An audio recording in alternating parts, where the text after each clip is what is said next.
नमस्कार मित्रों, आज हम ज्योतिष में चर और स्तर कारकों के बारे में बात करेंगे।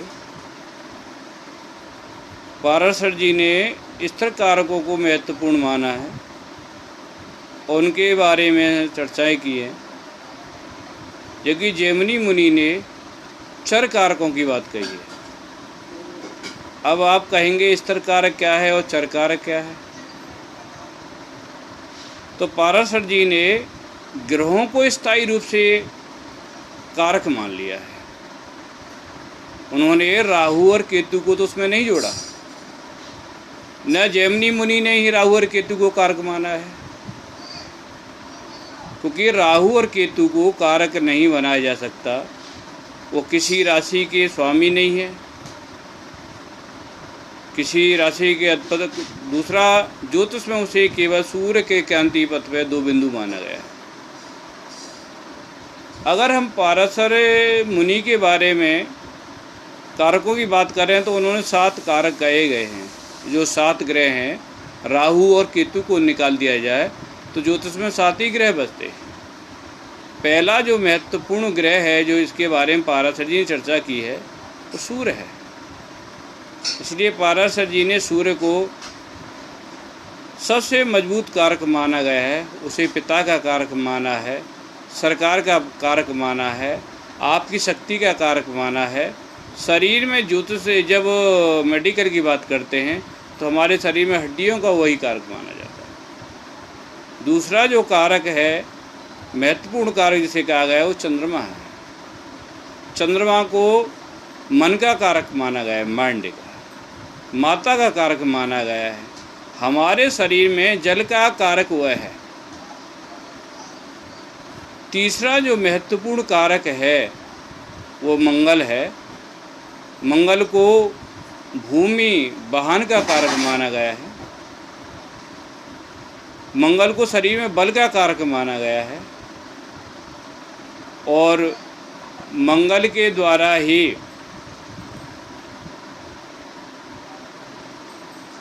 हमें भाई और बहन का सुख मिलता है, तो इसलिए भाई बहन का कारक भी माना गया है। चौथा जो कारक है वो बुद्ध है। बुद्ध को सबसे प्रथम हमारी बुद्धि का कारक माना गया, यानी मेरी सोच, हमारी शिक्षा उसी से प्रकट होती है। उसके साथ साथ हमारे शरीर में नसों का कारक है। और इसके साथ अगर रिलेशन में, रिश्ते में बात करें तो मामा मौसी सब का कारक बुद्ध माना गया है। अगला जो पाराशर जी ने बात कही है वो गुरु के बारे में कही है। गुरु अगला कारक है। गुरु सबसे महत्वपूर्ण कारक कहा गया है ज्योतिष में, तो उसे ज्ञान का कारक माना जाता है। हमारी सोच, विचार, सभी प्रकार की व्यवस्थाएं गुरु से ही प्रकट होती हैं। गुरु हमारे ज्ञान का कारक है, आध्यात्म ज्ञान का कारक है, मोक्ष का कारक है। गुरु से हमारे सभी प्रकार के आध्यात्मिक सुख देखे जाते हैं। गुरु हमसे बड़े भाई बहनों का भी कारक है। उसके साथ साथ हमारे शरीर में हमारे पाचन तंत्र को गुरु ही दर्शाता है। इसके साथ साथ पाराशर जी ने शुक्र को अगला कारक कहा है। वो हमारे सभी प्रकार के सुखों का कारक शुक्र दर्शाता है। यानी शुक्र के द्वारा ही जीवन के जो भौतिक सुख हैं वो हमें प्राप्त होते हैं, जिसे लग्जरी कहते हैं। उसके साथ वैवाहिक सुख इससे देखा जाता है। हमारे शरीर में तरल पदार्थ, रसों का स्वामी शुक्र कहा गया है, तो हमारे शरीर में रसों का भी कारक है। इसके साथ साथ शुक्र ही सभी प्रकार के फीमेल संबंध का से सुख मिलने वाले सुखों का भी कारक है। अगला जो अंतिम कारक है वो शनि है। शनि को सेवा भाव का स्वामी माना जाता है, इसलिए नौकरशाही का कारक है, सर्वेंट जिसे कहते हैं। उसके साथ साथ नौकरी का कारक शनि है और कालपुरुषी कुंडली में छठे भाव का स्वामी होने के कारण हमारी जितनी बीमारियां हैं, रिपु रोग, यानी जीवन में जितने बार संताप हैं उसमें अधिकतर शनि के द्वारा ही प्राप्त होते हैं। इसलिए शनि को संताप का कारक माना जाता है। अगर हम जैमिनी मुनि की बात करें, जैमिनी मुनि ने 7 कारकों की बात कही है, लेकिन उनका कारकांश का महत्व पाराशर से भिन्न है। उन्होंने किसी एक ग्रह को स्तर कारक नहीं कहा गया है। इसलिए जैमिनी मुनि ने चर कारकों के बारे में बात कही है। जैमिनी मुनि के अनुसार जो ग्रह सबसे महत्वपूर्ण, सबसे अधिक डिग्री वाला है, यानी आप ही कुंडली में जिस ग्रह की सबसे अधिक डिग्री है, राहु और केतु को छोड़कर, वो आत्मकारक कहा जाता है। आत्मकारक आप स्वयं हैं, यानी वो सबसे शक्तिशाली कहा गया है। इसके बाद दूसरे नंबर पे जिसकी हाईएस्ट डिग्री है, जो सबसे अधिक डिग्री वाला है, उसे अमर्त्य कारक कहा जाता है।